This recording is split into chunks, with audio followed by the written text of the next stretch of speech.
అదేవిధంగా మమత మరి మేడం గారు ఇద్దరు కూడా మన పాఠశాలకు మరి యోగా ట్రైనర్స్గా రావడం, దానికి మన అందరికీ కూడా ట్రైనింగ్ ఇచ్చి విద్యార్థుల్లో ఉన్నటువంటి ఈ యొక్క సార్ చెప్పినట్టుగా చైతన్యం సార్ చెప్పినట్టుగా మానసికంగా శారీరకంగా రెండు అంశాలను ప్రభావితం చేసేది యోగా.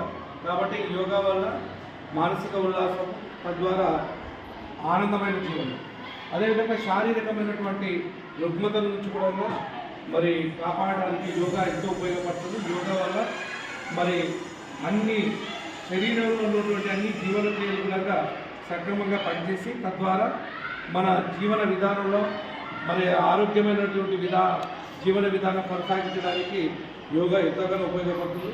తద్వారా జ్ఞానము, ఆత్మస్థైర్యము, మరి ఆత్మన్యూనతాభావం కలిగిపోవడం, తర్వాత అన్ని విషయాల పట్ల మరి ఆరోగ్యమైనటువంటి జీవనం వల్ల మనకు శరీర పెరుగుదల, ఎదుగుదల, జ్ఞాపక శక్తి, ఒక వ్యక్తి వరకు ఏ విధంగా మాట్లాడాలి అంటే ప్రతి అంశంలో దీనివల్ల నైతిక విలువలు, క్రమశిక్షణ అన్నీ కూడా పెంపొందుతాయి. కాబట్టి యోగా వల్ల అన్ని శారీరక, మానసిక రెండు అంశాలను ప్రభావితం చేసే యోగా.